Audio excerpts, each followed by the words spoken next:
જ નાખવા. હું કરું છું.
ચેલેન્જ આવી આ ચેલેન્જને કેવી રીતે જોઈ રહ્યા? કોઈ ચેલેન્જ નથી, એ તો બોલતા ભૂલી ગયા છે. કોઈએ એમને એમ કહ્યું કે ગુજરાતનું શું, તો એણે કીધું કે અમારું ઇન્ડી ગઠબંધન ગુજરાતમાં પણ ભવિષ્યમાં જીતશે. હવે ભવિષ્ય ક્યારે આવે છે એનો કોઈ સમય એમણે આપ્યો નથી. ગુજરાત વિધાનસભાની ચૂંટણીઓને હજુ વાર છે, પરંતુ હમણાં જે લોકસભાની ચૂંટણી થઈ એમાં ગુજરાતની જનતાએ 25 લોકસભાની સીટ ભારતીય જનતા પક્ષને વિજય બનાવી અને માન્ય નરેન્દ્રભાઈને જે કેન્દ્ર સરકાર બનાવવામાં સહયોગ આપ્યો છે એ આખો દેશ જાણે છે. ગુજરાતમાં 30 વર્ષથી ભારતીય જનતા પક્ષની સરકાર છે. ગુજરાતની તમામ જિલ્લા પંચાયત, તાલુકા પંચાયત, મહાનગરપાલિકા અને નગરપાલિકા બધું જ ભાજપ હસ્તક છે. ત્યારે હવે એ કઈ ચૂંટણીની વાત કરે છે તો કોંગ્રેસના નેતાઓ એમને પૂછી અને સ્પષ્ટતા કરે પછી અમે વધુ સારી વિગતવાર એમને માહિતી આપી શકીએ. બાકી મેં તો અગાઉ કહ્યું છે કે વિધાનસભાની ગુજરાતમાં ચૂંટણી આવે એ પહેલાં હું કહીશ કે ઇન્ડી ગઠબંધન જ નથી રહેવાનું, એમાં ફેરવિખેર થઈ જવાનું છે. અને ગુજરાતમાં ઇન્ડી ગઠબંધનના કોંગ્રેસ સિવાયનો કોઈ પક્ષ તો છે નહીં. અહીંયા કોઈ સમાજવાદી નથી, કોઈ સામ્યવાદીઓ નથી કે બીજા કોઈ પણ પક્ષો ગુજરાતમાં અસ્તિત્વ જ ધરાવતા નથી. એટલે ઇન્ડી ગઠબંધન છે જ નહીં ગુજરાતમાં. ગુજરાતમાં તો ફક્ત ને ફક્ત ભારતીય જનતા પક્ષ પ્રજાનો 95% પ્રેમ જીતી સતત આગળ વધી રહ્યું છે અને 5% વધ્યા ઘટ્યા લોકો એ કોંગ્રેસનો સહયોગ કરે છે. ચૂંટણીના પરિણામો બાદની પ્રથમ વિસ્તૃત કારોબારી કયા મહત્વના મુદ્દાઓ રહેશે આગામી સમય માટે? કેમ કે ઓબીસી ને પણ જે રીતે બહાલી મળી છે, રાજ્યમાં ચૂંટણી આવી રહી છે, સંગઠન પર્વ છે, કયા કયા મુદ્દા પર ચર્ચા થશે? જો અમારા ભારતીય જનતા પક્ષના બંધારણમાં જોગવાઈ છે કે સમયાંતરે દરેક રાજ્યની અંદર, દરેક જિલ્લામાં ભારતીય જનતા પક્ષને સંગઠનને ગતિશીલ રાખવા માટે મજબૂત બનાવવા માટે અને અમારી દરેક સરકારોની કામગીરીને પ્રજા સુધી પહોંચાડવા માટે કારોબારી સમિતિ બોલાવવાની થતી હોય છે.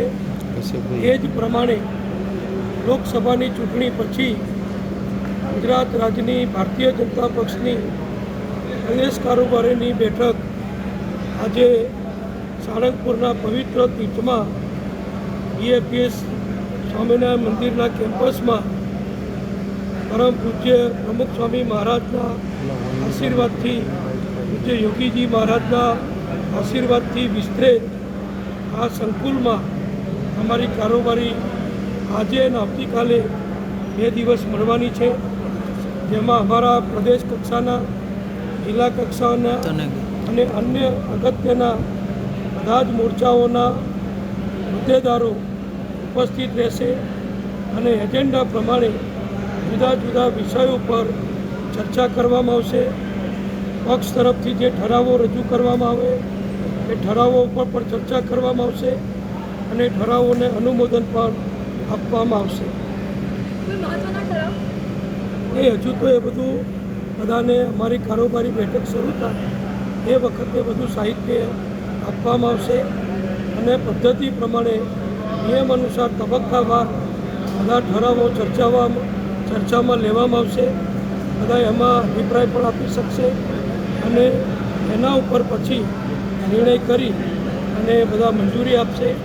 અમારી ગુજરાતની ભૂપેન્દ્રભાઈ પટેલની સરકાર અને કેન્દ્રની માનનીય નરેન્દ્રભાઈની સરકાર દ્વારા પણ જે પ્રજાલક્ષી કાર્યક્રમો, યોજનાઓ અમલમાં મૂકવામાં આવી છે એના માટે પણ કાર્યકરો દ્વારા, ધારાસભ્યશ્રીઓ, સંસદ સભ્યો અને અન્ય હોદ્દેદારો દ્વારા પણ પ્રજાની વચ્ચે જે પ્રજાલક્ષી કામો પ્રજાને એનો લાભ મળે ત્યાં સુધી એને પહોંચાડવાનું કામ પણ અમે કરીએ છીએ અને એ અંગે પણ માર્ગદર્શન આપવામાં આવશે.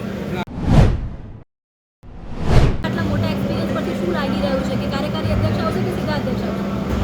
એ તો હું ના કહી શકું, પણ સ્વાભાવિક છે કે અમારા પ્રદેશ અધ્યક્ષ જેમના નેતૃત્વમાં, CR પાટીલજીના નેતૃત્વમાં અમે ગુજરાત વિધાનસભાની 156 સીટો જીત્યા હતા. હવે તો એમાં પણ 5 સીટોનો અમારા ધારાસભ્યોનો વધારો થયો છે. લોકસભામાં પણ અમે બહુ મોટા પ્રમાણમાં મતદારોના મત પ્રાપ્ત કર્યા છે અને CR પાટીલના નેતૃત્વમાં બીજી પણ અનેક ચૂંટણીઓ અમે જીત્યા છીએ. હવે CR પાટીલજી પોતે કેન્દ્ર સરકારમાં અને નરેન્દ્રભાઈના મંત્રીમંડળમાં કેબિનેટ મંત્રી બન્યા છે ત્યારે સ્વાભાવિક છે કે એમની આખા દેશની કેન્દ્રના મંત્રી તરીકે ખૂબ મોટી જવાબદારી એમને પ્રાપ્ત થઈ છે અને સ્વાભાવિક છે સમયની મર્યાદાના કારણે એ બંને પદ ઉપર સમય ના ફાળવી શકે એટલે અમારું કેન્દ્રનું મોવડી મંડળ નક્કી કરશે એ પ્રમાણે એ સમયે ગુજરાતના પ્રદેશ અધ્યક્ષની વરણી કરવામાં આવશે. પ્રદેશ કારોબારીની વિસ્તૃત કારોબારી બેઠક છે પ્રદેશ ભાજપની, આપની હાજરી શું કહેશો, કેવા એજન્ડાઓ રહેશે? ગુજરાત ભારતીય જનતા પક્ષની વિસ્તૃત કારોબારીની બેઠક જ્યારે બોટાદ જિલ્લાના સાળંગપુર ખાતે મળી રહી ત્યારે સમગ્ર ગુજરાતની અંદરથી ગઈકાલથી જ ભારતીય જનતા પક્ષના સંગઠનના સૌ હોદ્દેદારો અહીંયા પહોંચી ગયા છે.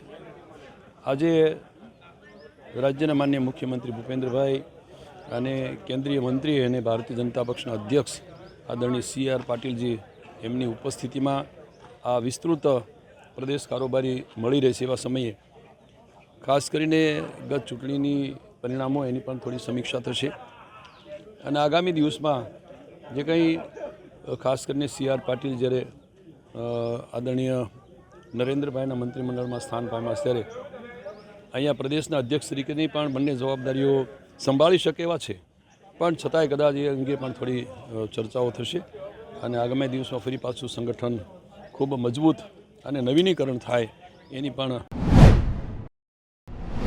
આપશે. ચૂંટણીલક્ષી પણ સમીક્ષાની વાત પણ મૂકશે. ત્યારબાદ અધ્યક્ષીય ટિપ્પણી માટે અમારા અધ્યક્ષશ્રી પણ અમને ઉદ્બોધન આપશે અને છેલ્લે કેન્દ્રીય મંત્રી શ્રી આદરણીય શ્રી પિયુષ ગોયલજીનું માર્ગદર્શન આ કારોબારીની અંદર જ્યારે મળવાનું છે ત્યારે ખૂબ સુંદર અને સારા વાતાવરણની અંદર આજે આ કારોબારી ચાલી રહી છે અને ઘણા સમય પછી આજે અમારા મંડળના કાર્યકર્તાઓ અને જિલ્લાના અને પ્રદેશના અને કેન્દ્ર લેવલના સૌ કાર્યકર્તાઓ 1200 થી વધારે કાર્યકર્તાઓ છેલ્લા 2 દિવસથી આ કારોબારીની અંદર સહભાગી બન્યા છે. હું એમને બધાને ખૂબ ખૂબ અભિનંદન આપું છું અને તમારા માધ્યમથી પણ આજે અમારી જે આ કારોબારી અને જે આજે કારોબારીની અંદર પણ જે અનેક નિર્ણયો કાર્યો જે પ્રજા સમક્ષ જે આજે મૂકવાનો અવસર મળ્યો છે, હું તમારા બધાનો પણ હૃદયથી ખૂબ આભાર અને આપ સૌને પણ અભિનંદન.